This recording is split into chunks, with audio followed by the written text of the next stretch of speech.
आइए जानते हैं आज की कुछ अंतर्राष्ट्रीय खबरों को। पहले एक नजर आज की हेडलाइंस पर। ऑपरेशन सिंदूर के बाद पाकिस्तान को फिर भारत ने दिया करारा जवाब। 5 पुलिस चौकियां और 1 आतंकी लॉन्च पैड तबाह। पाक के खिलाफ भारत का ताजा एक्शन। हाई कमीशन के एक और अधिकारी को 24 घंटे में देश छोड़ने का आदेश। बंगाल ट्रिप पर ज्योति के करीबी दोस्त जांच के घेरे में। टर्बुलेंस से टूटी विमान की नोच, चीखते चिल्लाते यात्री। इंडिगो फ्लाइट में ऐसा था मंजर। अपना ही अनुभव कैसे भूल गई कांग्रेस। थरूर तिवारी के चयन पर बिफर गई पार्टी। कुछ लोग कह रहे हैं मैं सीएम बनने आया हूं, इतना छोटा सपना लेकर पैदा नहीं हुआ। ईरान पर जल्द हमला कर सकता है इजराइल, मौके के इंतजार में बैठे नेतन्याहू।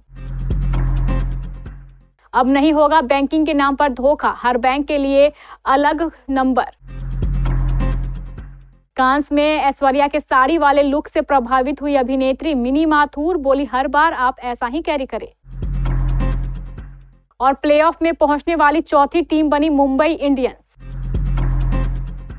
सीमा सुरक्षा बल ने एक अभियान में जम्मू कश्मीर पर 5 पाकिस्तानी चौकियों और आतंकियों का एक लॉन्च पैड नष्ट कर दिया। एक अधिकारी ने बुधवार को यह जानकारी दी। भारत ने ऑपरेशन सिंदूर के दौरान पाकिस्तान और पीओके स्थित 9 आतंकी चौकियों को तबाह कर दिया था। इसके बाद दोनों देशों के बीच काफी ज्यादा तनाव बढ़ गया। बीएसएफ कमांडेंट चंद्रेश सोना ने पीटीआई से बात करते हुए कहा, हमने उनकी गोलीबारी का मुंहतोड़ जवाब दिया। हमने उनकी कई संपत्तियों को नष्ट कर दिया। मस्तपुर में उनका एक लॉन्च पैड था जिसे हमने नष्ट कर दिया। हमारी कार्रवाई के कारण उनकी 5 चौकियां पूरी तरह तबाह हो गई और हमने उनके कई बंकर भी नष्ट कर दिए। बीएसएफ कमांडेंट सोना ने कहा है कि ऑपरेशन सिंदूर के बाद से ही पाकिस्तान लगातार नागरिक इलाकों और भारतीय प्रतिष्ठानों को निशाना बना रहा है। उन्होंने कहा, 10 मई को पाकिस्तान ने हमारी चौकियों, तैनाती स्थल और गांवों को निशाना बनाया। उन्होंने 61 mm और 82 mm मोटार्स का इस्तेमाल करते हुए भारी गोलीबारी की। भारत सरकार ने पाकिस्तान उच्चायोग में कार्यरत एक और पाकिस्तानी अधिकारी को पर्सोना नन ग्रांटा घोषित कर देश छोड़ने का आदेश दिया है।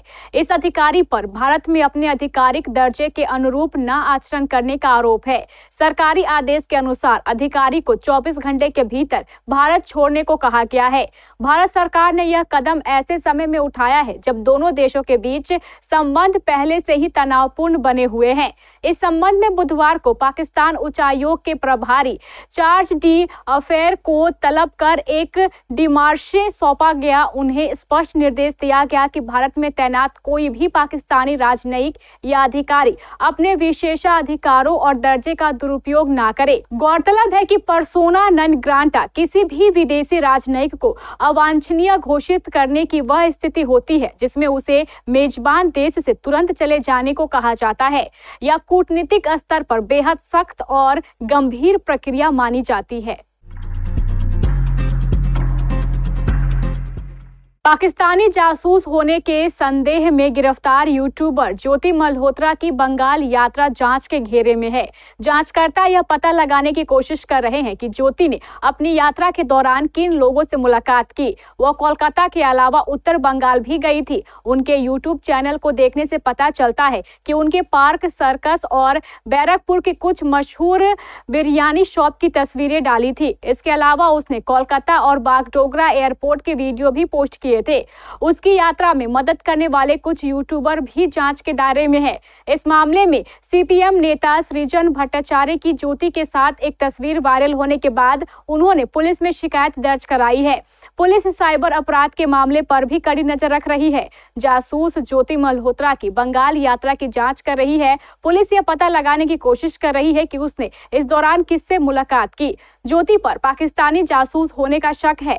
जांचकर्ता कुछ यूट्यूबर की लिस्ट बना रहे हैं। उन्होंने ज्योति की बंगाल यात्रा में मदद की थी। ज्योति इस राज्य में 3 बार आई थी। इन यूट्यूबरों को पूछताछ के लिए बुलाया जा सकता है। पुलिस के अनुसार 33 साल की ज्योति फरवरी में एक शादी में शामिल होने हुगली आई थी। इस जानकारी से पता चलता है कि उसने राज्य में अपनी मजबूत पकड़ बना ली थी। दिल्ली से श्रीनगर जा रही इंडिगो की फ्लाइट 6E2142 में उस समय अफरा तफरी मच गई जब विमान ने हवा में भीषण मौसम का सामना किया। श्रीनगर के करीब पहुंचते ही फ्लाइट को भारी ओलावृष्टि और टर्बुलेंस का सामना करना पड़ा, जिससे विमान के आगे का हिस्सा नोज कोन पूरी तरीके से डैमेज हो गया। जैसे ही मौसम और हालात बिगड़े, पायलट ने श्रीनगर एयर ट्रैफिक कंट्रोल को आपात स्थिति की जानकारी दी। हालांकि पायलट और क्रू की सूझबूझ से विमान को शाम 6:30 बजे सुरक्षित श्रीनगर एयरपोर्ट पर उतार लिया गया। इस घटना का एक वीडियो सामने आया है। विमान में बैठे एक यात्री ने जो वीडियो रिकॉर्ड किया है वो सोशल मीडिया पर वायरल हो गया है। इसमें ओले विमान से टकराते नजर आ रहे हैं और पूरा विमान बुरी तरीके से हिलता दिख रहा है। वीडियो में यात्रियों की हड़बड़ाहट, चीखें और डर का माहौल साफ झलकता है।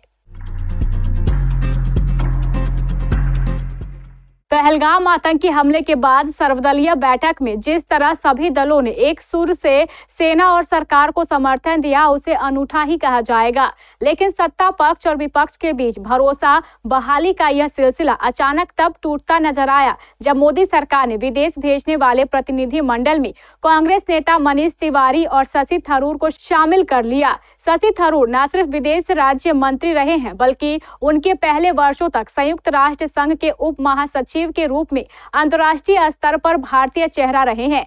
वह बेहतरीन लेखक भी हैं। 21 मई 2025 को ऑक्सफोर्ड यूनिवर्सिटी के एक कार्यक्रम में पहुंचे थरूर उपनिवेशवाद के लिए न सिर्फ ब्रिटेन की आलोचना कर चुके हैं, बल्कि उससे देश के लिए मुआवजे की मांग भी कर चुके हैं। ऐसे में शशि थरूर का नाम जब समिति के लिए आया तो सहज ही उसका व्यापक स्वागत हुआ, लेकिन कांग्रेस की प्रतिक्रिया चौंकाने वाली रही।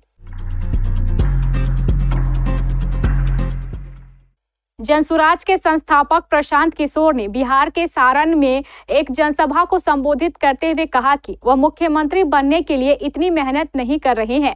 उन्होंने कहा, कुछ लोग कह रहे हैं मैं मुख्यमंत्री बनने आया हूं, लेकिन आप मुझे नहीं जानते हैं। हम इतना छोटा सपना लेकर पैदा नहीं हुए हैं।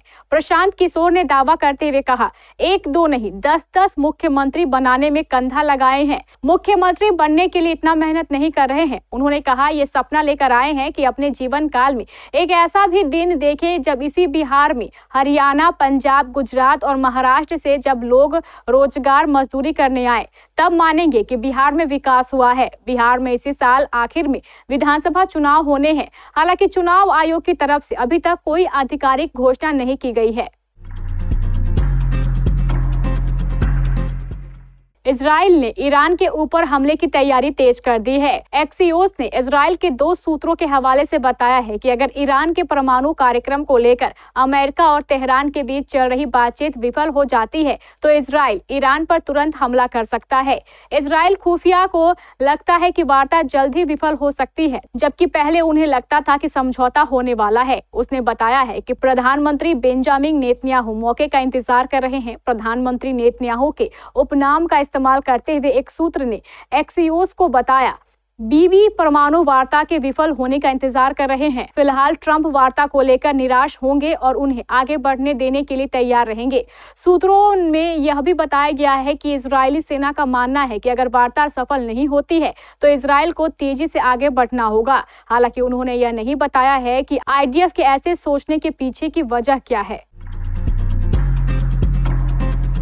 देश में जल्द ही हर बैंक को एक अलग सिग्नल नेशनल नंबर मिल सकता है। इस पर कस्टमर्स कॉल भी कर सकेंगे। सूत्रों का कहना है कि यह बदलाव ग्राहकों को बैंकों की पहचान करने और धोखाधड़ी से बचने में मदद करेगी। बैंकों ने सरकार से 1600XX सीरीज के साथ एक इंडिविजुअल कॉलिंग नंबर मांगा है। इसे जल्द मंजूरी मिलने की उम्मीद है। एक अधिकारी ने बताया है कि हर बैंक के लिए एक नेशनल नंबर और उस नंबर पर इनकमिंग कॉल की सुविधा से ग्राहकों की सुरक्षा और अनुभव बेहतर होगा। उन्होंने आगे कहा है कि हमने सरकार और रिजर्व बैंक ऑफ इंडिया दोनों से इस बारे में बात की है। जल्द ही इस मामले में साफ निर्देश मिलने की उम्मीद है। अभी बैंक ग्राहकों तक पहुंचने के लिए 1600XX सीरीज के कई नंबर इस्तेमाल करते हैं। इन पर इनकमिंग कॉल की सुविधा नहीं है। आरबीआई ने जनवरी में सर्कुलर जारी कर बैंकों को ट्रांजैक्शन के लिए सिर्फ 1600XX और प्रमोशनल कॉल के लिए 140XX नंबर सीरीज इस्तेमाल करने का निर्देश दिया था। 78वें कांस फिल्म फेस्टिवल का शानदार आयोजन हो रहा है, जिसमें दिग्गज सितारे शिरकत कर रहे हैं। इसमें भारतीय कलाकारों ने भी शानदार उपस्थिति दर्ज कराई। अब इस कड़ी में अभिनेत्री ऐश्वर्या राय ने भी कांस फिल्म समारोह के रेड कारपेट पर जलवा बिखेरा। एक्ट्रेस के साड़ी वाले पारंपरिक लुक ने सभी को हैरान कर दिया। उन्हें देख अभिनेत्री मिनी माथुर भी प्रभावित हुई और उन्होंने प्रतिक्रिया भी दी। कांस फिल्म फेस्टिवल में बीते दिन बुधवार को अभिनेत्री Aishwarya Rai Cannes film festival में शामिल हुई, जिसका एक वीडियो डाइट सब्या ने अपने इंस्टाग्राम पर पोस्ट किया है। इसके कमेंट सेक्शन में अभिनेत्री मिनी माथुर ने ऐश्वर्या के लुक पर टिप्पणी करते हुए कहा, उन्होंने यह सही किया है। हर बार अपनी बहुमुखी प्रतिभा और कपड़ों की क्षमता दिखाने का मतलब नहीं होता। कभी कभी यह इस बात पर निर्भर करता है कि आप इस समय कौन है। इस कारण थोड़ा सरल सहज रहेगा। सूर्यकुमार यादव की नाबाद 73 रनों की पारी के बाद जसप्रीत बुमराह और मिचेल स्टेनर की शानदार गेंदबाजी के दम पर मुंबई इंडियंस ने अपने घरेलू मैदान पर दिल्ली कैपिटल्स को 59 रनों से रौंद दिया और आईपीएल 2025 के प्लेऑफ का टिकट हासिल किया। मुंबई प्लेऑफ में पहुंचने वाली आखिरी टीम है। उसने पहले Gujarat titans, royal challengers Bengaluru और पंजाब किंग्स नॉकआउट स्टेज के लिए क्वालिफाई कर चुकी है। वहीं हार के साथ ही दिल्ली कैपिटल्स प्लेऑफ की रेस से बाहर हो गई। अब गुजरात, बेंगलुरु और पंजाब के बीच टॉप 2 स्थान के लिए दिलचस्प रेस है। आईपीएल की अंक तालिका में पहले 2 स्थान पर रहने वाली टीमें सीधे क्वालिफायर खेलती हैं। ऐसे में उनके पास फाइनल में पहुंचने के लिए 2 मौके होते हैं। सभी टीमों की कोशिश इन्हीं 2 स्थानों पर फिनिश करने की होती है। इस बार Gujarat titans, royal challengers Bengaluru और पंजाब किंग्स के बीच पहले 2 स्थानों की जंग है। मुंबई भी रेस में है, लेकिन उसे दूसरी टीमों के परिणामों पर भी निर्भर रहना होगा।